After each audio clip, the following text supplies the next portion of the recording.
Tyhini, kanti ukhona Meza? Hayi ndikhona makhe ndikhona. Yeba ndingawutsho mani, wazigquma kangaka kwenzeka ntoni ngoku Meza? Yo, amazinyo. Yo, ufunyenwa ngamazinyo. Usengxakini okwephara libethwa ngabahlali wena. Uwe saqaqamba wonke. Last week ndikhuphe elinye. Nakule veki ndikhuphe elinye. Hayi, kusafana saqaqamba wonke. Hayi, ndiyabona uzawuphela amazinyo wami ngoku.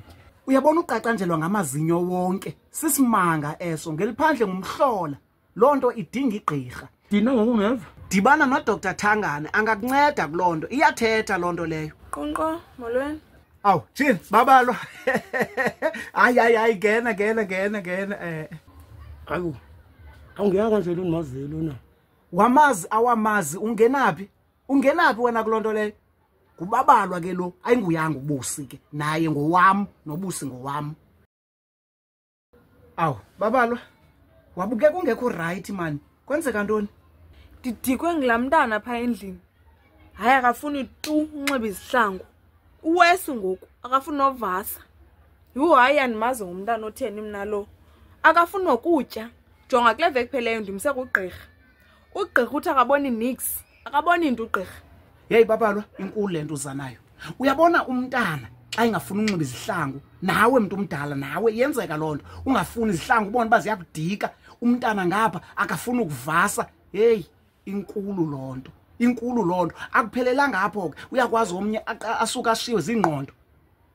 Funa ukudibana noDr Thangane kwangoko, ndiyakuxelela. Uthini na? Uthi lento serious? Kakhulu wena babalwa. Uyazi ezinye izinto ziyothusa. Kufana lento yoba nithi nibukela iTV, suka iTV icime, umbana umkanga ngelo xesha. Nithi niyayifaka iTV, ilight iphinde icime. Kwamanye amaxesha kuyakwazi kwenzeka isuke yophuka iTV. Qhekeke phakathi iTV. Ingakhange yenzeke into. Imoshakala iTV ihleli pha edongeni.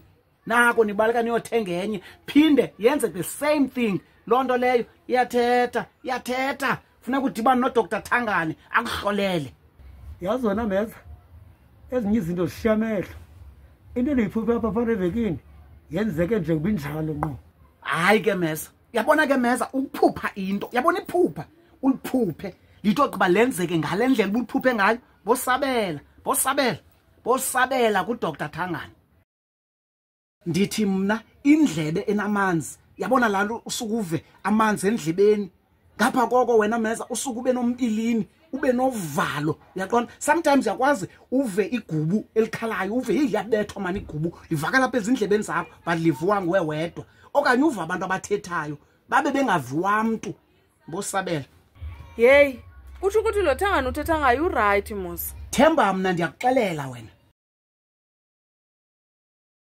Yabona wena babalwa, kufana nalanto yobangabana usuku ukhale, uyibone Meza, umuntu avela khale engakhange enziwe kwanto, uyabona? Okanye uzuve unenhliziyo ebuhlungu yenzeka lanto. Sukube nenhliziyo ebuhlungu. Uyabona ubone ba hey man, unesingqala, but khange wenziwe into ngumuntu. Hey. uDr Thangane akakunceda apha. Oh. Yazi bengicinga banza ke ndiye enkonzweni kule veki for lamazinyo. Dibane nomfundisi. Hayi Meza, uyabona ezi zinto ndithetha ngazo, zonke into endizibalileyo azidingi mfundisi, azidingi mthandazo, zifuna uhambe uyosabela intsusa yazo. Uyazi wena babalwa kufana nalanto yokuba ngabana uthi ulele ngamacici, uthi xa uvuka amacici akhululekile, okanye unxiba iringi yomtshato. Uyabona xa ufaka iringi, ufumaniseka iringi iqinisile, but ebusuku ulale uvuke ikhululekile. Ezo zinto ziyathetha, zifuna uhambe uyosabela. So uDr Thangane ke ukhona for ezo zinto kanye ncaka sana. And uyazi ba zonke izinto uthetha ngazo kubantu abaninzi ziyenzeka. Kufana lento kuthiwa imibono. Yayibona lanto umuntu abe nemibono, usuku ubona inumbers, omnye akwazi avela abona amanani nje, okanye usendlini. Uyabona uthi usathi ngathi kuthi sithi, kuthi pins, izithunzi apha endlini uyabona umane ubona, hey ngathi imibono leyo. So umuntu onemibono udinga uDr Thangane. Malume, diphi number yakho uThangane? Uphi apha khoyo? Oh hayi uThangane uselankeni kaloku useSomerset. Hayi mandibe nenumber yakhe. Nansi inumber yakhe ithi 065 907 6505. 065 907 6505. Hey, siyakhwanqisa into zikaThangane. Phofu sizava pha kuthiwa sayena kaloku. uGqobhoza Mbawula yinyangi yodumo ezinze kumhlaba waseSomerset kodwa ke waziwa phantse ngumZantsi Afrika wonke. uGqobhoza Mbawula yindoda yomXhosa ongayithemba ngeengxaki zakho. Qaphela, uthanda ukuhlutshwa ngamazinyo. Ngamanye amaxesha unokuphupha amazinyo wakho ephume wonke.